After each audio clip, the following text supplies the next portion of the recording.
Good morning, everyone. My name's Terry Rooch, and this is Serious Automotive Training. Welcome back to another module of mine dealing with General Motors powertrain performance. We're up to module number 5. We're going to deal with oxygen sensors today. We'll talk about the most common type of GM sensors that were first used, the narrow bands.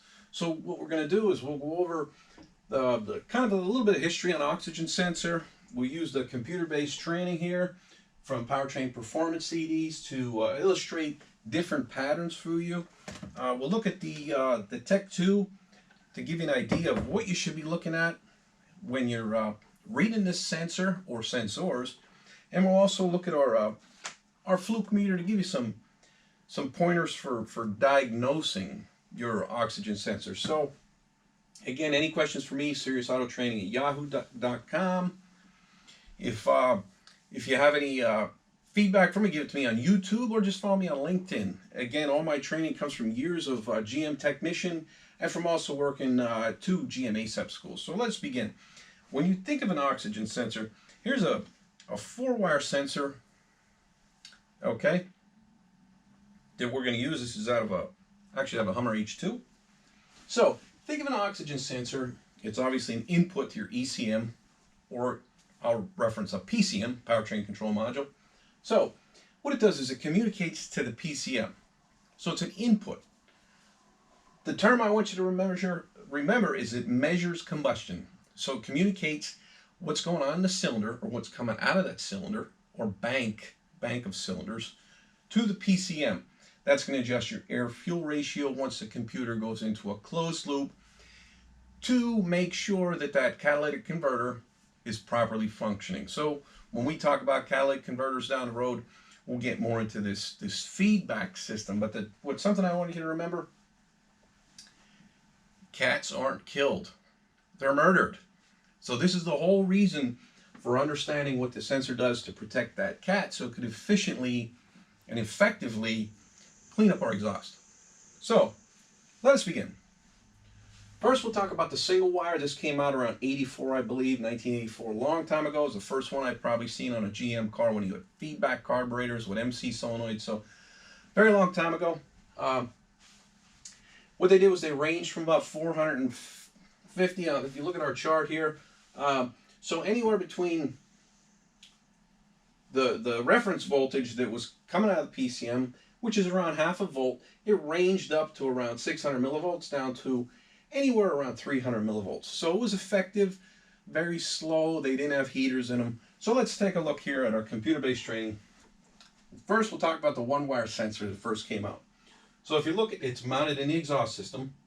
It's usually on a purple feed, which means the wire harness that goes to the sensor itself is not the color of the wire. So it's rare. It's very rare that you're going to see these wire colors inside a schematic. They may be in some type of GM training material, which I have for particular vehicles, but you're not going to be able to see which color wire goes to the sensor. And again, sometimes you got to cut these to take them out. Don't try and repair them, and definitely don't reuse them if it is broken like that. So again, it was a 1-wire sensor. The computer was grounded back. The engine was grounded to the computer. Okay, so the way this thing worked was the computer sends out about 0.5 volt, 450 millivolt reference to this sensor. It monitors it, and then internally we have a voltmeter inside the PCM that measures that voltage drop, so that change, because the computer is just basically a voltmeter, so it measures this. So the downfall of this one is they weren't slow, but they took a while to become effective, because if you look up here, I have the magic number, about 600 degrees Fahrenheit. So around 600 degrees Fahrenheit, these things are pretty much functional. So let's take another step back here. Look at our sensor as it's mounted in the exhaust stream. So this would be, we normally call this a PreCat sensor because it's before the catalytic converter. Old school, but hey, we still call it a PreCat. It's in the exhaust system. So critical. Exhaust back pressure. If you have a clogged converter, it's starting to clog. Big numbers here you want to remember for your ASE test or GM ASE training. Plus or minus 1.25, actually under 1.25 psi. You can check that with a pressure gauge. Just remove your O2 sensor, get your tool inside, depending on what manufacturer you use. Any type of tool will work. You want to measure exhaust pressure coming out of there. It could be clogged. Now, 2,000 RPM, it should be under 3 psi back pressure coming out of this. So with the sensor removed, it's a 10 millimeter thread. You get some type of adapter tool in there. You can measure exhaust back pressure. A clog converter, the heat will destroy your O2 sensor. Critical. If you remove one of these and it's destroyed, check the pressure, because if you put a new one in, it's only going to happen again. Okay? Remember, cats don't die, they're murdered. So let's look at our second type. It's a 3-wire. Again, these are different styles of the narrowband. We call them narrowband because they're 0 to 1 volt and they came out earlier. So just about everything before 2006 had this style. So let's continue on here with our computer-based training. And we're going to take a look at we'll look at the sensor itself. So this will be a 4-wire sensor. So the one that I'm making reference to here that we're going to be checking is a 4-wire sensor. Okay. So inside the sensor, we do have a heater. So let's talk about the heater first. Because the 1-wire usually doesn't become effective about 600 degrees, they install the heater inside the O2 sensor. They're fused, they come off the ignition. So, real simple. What you could do is remove the fuse, and the first thing I do, take my Fluke meter, and I'm checking for battery voltage on that heater, on that fuse. While the fuse is removed, go on the other side of the terminal for the fuse and go to battery ground.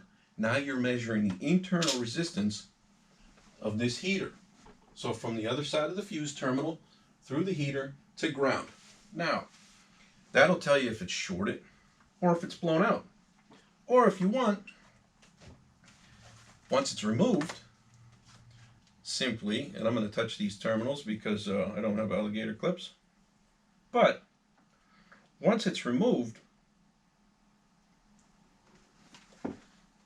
you could take your tool and you could measure the resistance across it. Mine's jumping all over the place here, I think, because my espresso machine was a little too strong for me this morning. But what I'm getting on mine, bingo, 5 ohms. So the heater circuit inside here is measuring 5 ohms resistance. Now, again, you could check it at the fuse, the downstream side of once that fuse is removed through here. Now, if it's blowing, something I always like to do is I remove a fuse and I put my multimeter in. Is it a good idea? Of course not, but you could take your multimeter in, put it over on amps, pull the fuse, put the meter right in where you see the fuses are, and it'll tell you how much current it's drawing. Bam, right across. Obviously, if it's shorted, it's going to blow out your fuse. They're not cheap for the Fluke 87. They're about, I think they're about $8 now. So, as far as the sensor circuit, again, the colors aren't illustrated on the schematic. So, once you get the harness between here and the sensor, you're not going to have those colors. But this is basically our 4-wire sensor. Okay? Same operation, 0 to 1 volt reference as our 1-wire. But now it has a heater in it to maintain that 600 degrees, because what happens is an engine becomes low idle for long periods of time. It'll cool down. And when it starts, the exhaust starts to cool down, bam, your signal coming back to becomes ineffective. So you can't really monitor what's going on from your inside the combustion because the sensor's not hot enough. So next, let's see how the sensor works.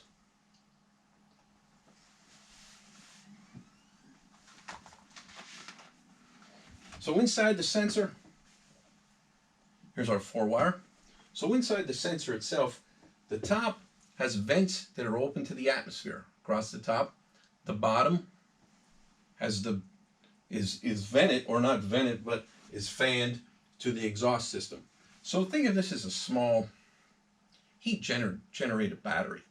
So remember, 600 degrees, it's effective. It's going to put out on this particular one for the narrow band between 0 and 1 volt. And the object of the game is to tell the PCM what's going on with the combustion. It's measuring the combustion by reading the content or the percentage of exhaust. So let's continue. Inside, think of it as a sandwich. There's two sides of platinum inside with one sheet of zirconium. One platinum's attached to the outer air, one's to the inner air. As the heat goes through this, as it changes the temperature, what it's doing is actually measuring the content of exhaust, the exhaust or oxygen content.